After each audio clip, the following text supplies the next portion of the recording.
The rain hadn't stopped in 3 days. Greyford looked different when it rained. The streets became quieter. The lights seemed farther away, and people hurried home before darkness settled over the city. But Elias Vane wasn't thinking about the rain. He was thinking about 4 words. He never left Greyford. The message had been written into the dust of an abandoned apartment window. The same apartment, the same strange call, the same woman who shouldn't have been there. For 2 days, Elias couldn't stop thinking about it, not because of the message itself, because of how it felt, like a warning or a clue someone had left behind. At 11:40 p.m., he sat alone in his apartment. A lamp illuminated old newspapers spread across his desk. Coffee sat untouched beside them. Outside, rain slid slowly across the glass. Inside, only silence. Greyford Chronicle, May 14th, 20 years ago. A headline caught his attention. Missing local man still not found. Below it was a photograph. A young man standing beside Greyford Station, dark coat, short hair, a calm expression. His name was Thomas Reed, 32 years old, missing, never found. Elias continued reading. Police believed Reed had left the city. Friends disagreed. Family disagreed. Some claimed they had seen him months later. Others claimed years later.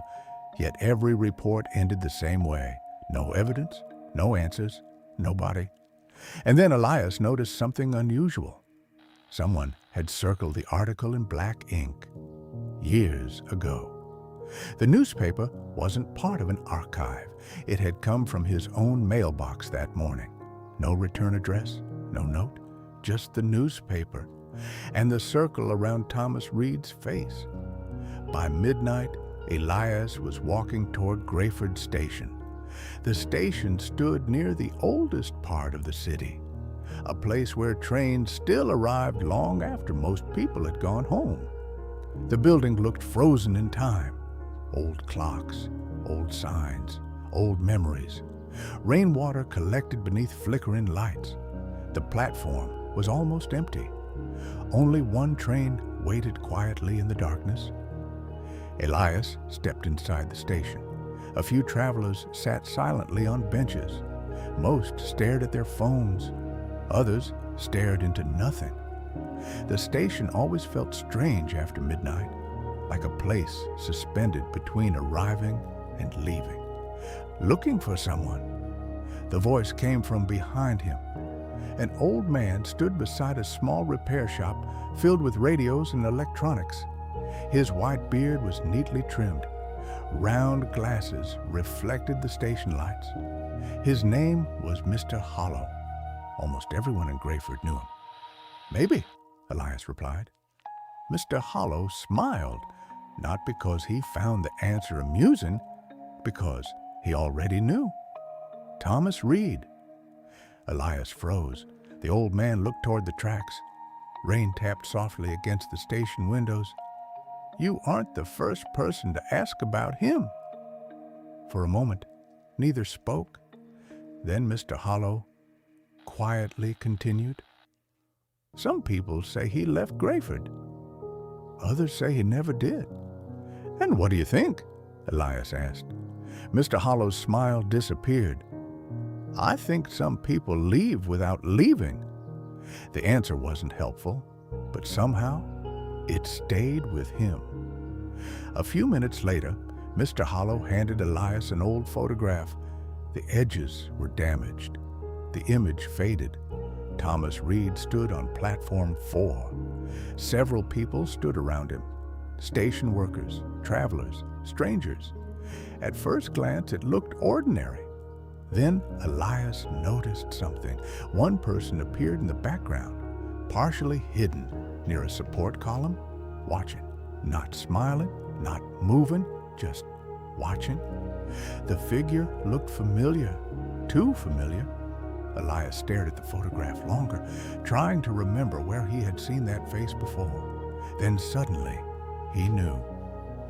Apartment 407. The woman. Not the woman from the phone. The woman from an old framed photograph he had seen hanging crookedly inside the abandoned apartment. The same eyes, the same face. 20 years earlier, a cold feeling settled over him. "Where did you get this?" he asked. Mr. Hollow looked away, toward the rain, toward the darkness beyond the station. "Someone left it here last week." Elias lowered the photograph. "Who?" Mr. Hollow answered immediately. "I don't know." But the hesitation in his voice said otherwise. Outside, thunder rolled across Greyford. The last train of the night slowly pulled into the station. Metal echoed against wet tracks. Passengers stepped aboard. Doors closed. Lights faded. The train disappeared into the darkness. Elias remained alone on the platform, the photograph still in his hand, rain drifting through the cold night air. Then he noticed something written on the back, faded ink, barely visible. He turned the photograph towards the station lights and read the words, "If you found this, he found me first." The wind moved across the empty platform. Somewhere far down the tracks, a distant phone began to ring.